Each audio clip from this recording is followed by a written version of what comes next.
Hi everyone. Today let's talk about the unemployment data, then we'll look at the economic data, then we'll quickly look at the charts, as well as my results for the day and my thoughts going into the Tuesday session. If you like trading stocks and options and making money, definitely like and subscribe. I make videos like this every single day that the markets are open as well as Sundays, so make sure you hit the bell so you don't miss out on any future episodes. Welcome to the Portfolio Bulletin. Let's get started. So the unemployment percentage came in much higher than expectations. The expectation was 3.5 and we ended up getting 3.8. Payrolls were a little bit higher than expectations, so still some strength in the job market. But that unemployment number was quite a bit higher than expected, and that did cause markets to spike early in the session, but they gave back all the gains towards the end of the session. And we'll take a look at that closer on the charts. But you can see the jobs numbers here on the chart. 187,000 for August versus 157 for the previous month. Still pretty stable in that range. Looking at the jobs gains by sector, you can see 71,000 in healthcare, 40,000 in leisure and hospitality, 26,000 in social assistance,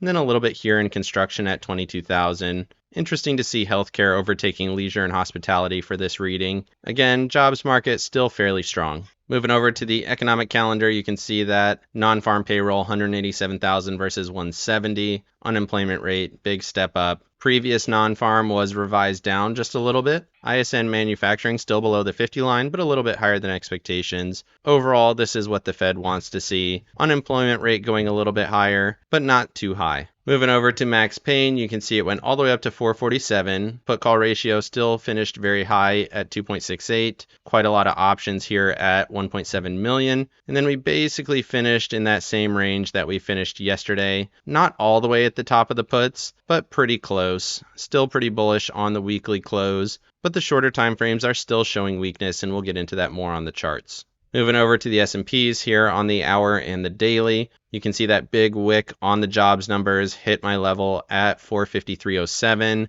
as well as that trend line, and then broke down pretty quickly down to the 55 EMA on the hourly chart. And you can see we're still chopping in this same area that we were yesterday, basically unchanged on the day. Technically up 0.19%, but very minimally changed. Again, testing that upper level as well as the trend. Momentum still bullish on the daily chart. RSI still looking okay, but it does seem like we are going to get a bigger pullback either at the beginning of next week, or maybe we consolidate 1 or 2 more days before we get that bigger pullback down to around 445.49. Moving over to the NASDAQ, similar thesis, big wick high on the jobs numbers, ended up falling, hitting that 200 on the 15-minute chart. Looking at the 4-hour, you can see that wick rejection. Again, looking like 379.69 is going to be a pretty strong level after the 2 tests the last 2 days. Momentum slightly bearish here on the 4-hour chart, but still holding in this same range that we've been in. If this 376.06 level breaks, then we should be looking for the 21 EMA down at 373.60.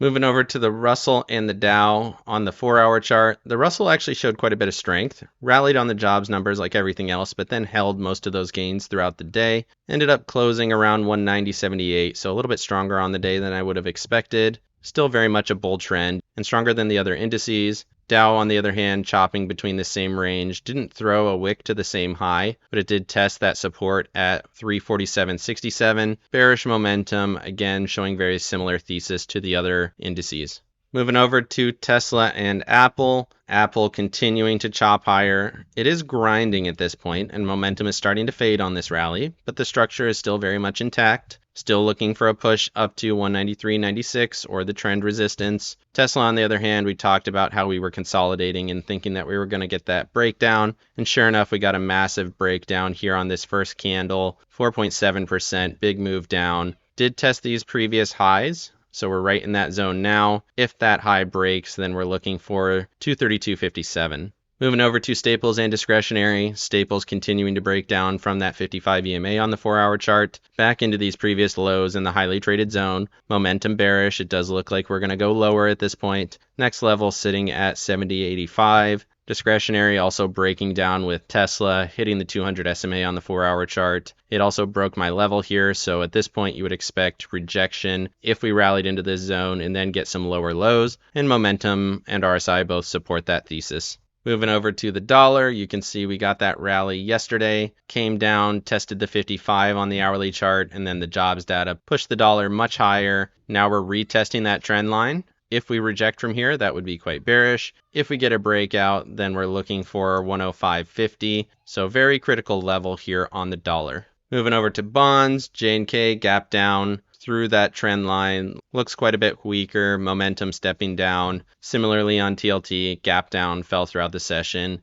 We're still kind of looking at this as a left shoulder head, right shoulder setup, so certainly could hold in this area and rally, but it really needs to hold basically right here if it's going to do that. Moving over to the VIX, this continues to fall, definitely a falling knife, but we are at trend support now. This is interesting. You can see this longer term downtrend that we've been watching for a very long time. If it bounces from this level, that could look quite bullish on the VIX and bearish for equities. If it's going to do it, you really expect it to do it here. It's also right at these previous lows from this consolidation, so pivotal point. If this breaks down further, could be signaling much more bullish price action, but if it's going to bounce, you would expect it to do it now. Moving over to my accounts, you can see I'd made a few dollars today, which is good considering that the NASDAQ was down just a little bit. Russell was up and I was kind of short that as well. So I managed to neutral out that position and make just a few dollars despite the big run up against my positions. And then on the Qs, you can see about $100 on that, even though we are negative on the day for the Qs. So overall, not a bad day of trading. Didn't move around very much and was able to play enough defense to make a few dollars. In terms of positions, still have that covered call on the IWM. I rolled that out to 190 for a decent credit. And then on the Qs, I still have 200 shares with that covered call for Tuesday. And then I have some puts here at 376 for Tuesday. And then I ended up selling some calls here at 381 for Wednesday. We'll see how that plays out.